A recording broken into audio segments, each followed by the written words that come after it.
नमस्ते इंडिया। हमारे देश में 12वीं की बोर्ड की परीक्षा समाप्त करना एक बहुत ही बड़ी बात है।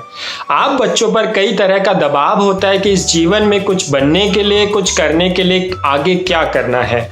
जीवन के इस पड़ाव में आप सबका एक ही सपना होता है कि आप कोई ऐसा करियर चूज करें जहां आपको तरक्की की सीढ़ियां जल्दी चढ़ने के साथ साथ महीने के अंत में वास्तव में एक अच्छी सैलरी भी मिले। जहां तक सैलरी का सवाल है, मर्चेंट नेवी सबसे फायदेमंद लाइनों में से एक है अगर आपने सही रास्ता चुना है तो। उसके अलावा और भी मुख्य विशेषताएं हैं, जैसे पूरी दुनिया की यात्रा करने की संभावना, ऑफिसर्स यूनिफॉर्म, एक गर्व का एहसास जो आपको कम उम्र में करोड़ों के जहाज की जिम्मेदारी मिलने पर होता है। इस वीडियो में हम केवल 12वीं पीसीएम की बात करेंगे। Don't forget to watch my other episodes on merchant navy, top colleges and companies in India. Link is in the description below. Also subscribe to our channel for the latest updates and hit the bell icon. Coming back to 12th PCM, अगर आपको 60% से ज्यादा marks आने की संभावना है तो आप मर्चेंट नेवी में 3 कोर्सेज कर सकते हैं। डेक ऑफिसर्स के रूप में शामिल होने के लिए BSc nautical science DNS course, engineer officers के रूप में शामिल होने के लिए बीई या BTech in marine engineering, BSc degree in nautical science. अगर आप डेक डिपार्टमेंट ज्वाइन करना चाहते हैं और अंत में शिप के कैप्टन बनना चाहते हैं तो ये कोर्स आपके लिए है।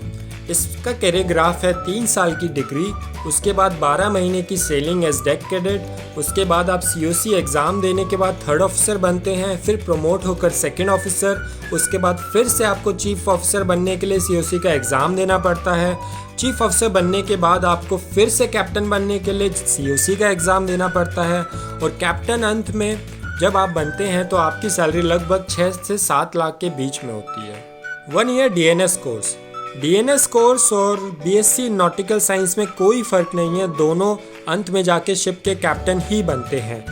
फ़र्क सिर्फ इतना है कि डीएनएस का मतलब है डिप्लोमा इन नॉटिकल साइंस, जो 1 साल का होता है। उसके बाद आपको 18 महीने की सेलिंग करनी पड़ती है एज डेक कैडेट। 18 महीने के बाद आपको सीओसी का एग्ज़ाम देना पड़ता है। अगर आपने सीओसी का एग्ज़ाम क्लियर किया है तो आपको एक बीएससी की डिग्री भी मिलती है अप्लाइड नॉटिकल साइंस में। उसके बाद आप 3rd ऑफिसर बनते हैं, फिर प्रमोट होकर 2nd ऑफिसर, उसके बाद फिर से सीओसी एग्ज़ाम, फिर चीफ ऑफिसर, उसके बाद फिर से सीओसी एग्ज़ाम, और फिर आप अंत में कैप्टन बनते हैं। BE and BTech in marine engineering. अगर आपको डेक डिपार्टमेंट ना ज्वाइन करके इंजन डिपार्टमेंट ज्वाइन करना है और आपको इंजीनियर बनना है तो ये कोर्स आपके लिए है। आप मरीन इंजीनियरिंग करने के बाद अंत में एक शिप के चीफ इंजीनियर बनते हैं। इसका कैरियर ग्राफ है 4 साल की डिग्री, उसके बाद 6 महीने की आपको सेलिंग होती है एज ए इंजन कैडेट, उसके बाद आप सीओसी का एग्ज़ाम देने के बाद 4th इंजीनियर बनते हैं, उसके बाद प्रमोशन के बाद 3rd इंजीनियर बनते हैं, उसके बाद फिर से सीओसी का एग्ज़ाम होता है 2nd इंजीनियर या 1st इंजीनियर बनने के लिए। 1st इंजीनियर बनने के बाद आप फिर से सीओसी का एग्ज़ाम देते हैं और फिर आप अंत में जाकर चीफ इंजीनियर बनते हैं। चीफ इंजीनियर और कैप्टन की सैलरी ऑलमोस्ट सेम होती है, लेकिन मैं आपको बताना चाहूँगा कि हम जितनी भी बातें कर रहे हैं, हम ये सब एक टॉप शिपिंग कंपनीज की बात कर रहे हैं। इन सभी कोर्सेज की एलिजिबिलिटी सेम है। 12th पीसीएम में मिनिमम 60% मार्क्स, एज 17 to 25 के बीच एंड नो कलर ब्लाइंडनेस। अगर आपको अभी भी कोई संदेह या आशंका हो, या अगर आप चाहते हैं कि हम आपका मार्गदर्शन करें तो आप हमसे जुड़ सकते हैं। आप हमारी वेबसाइट www.9careercafe.com पर रजिस्टर कर सकते हैं फॉर फ्री करियर काउंसलिंग।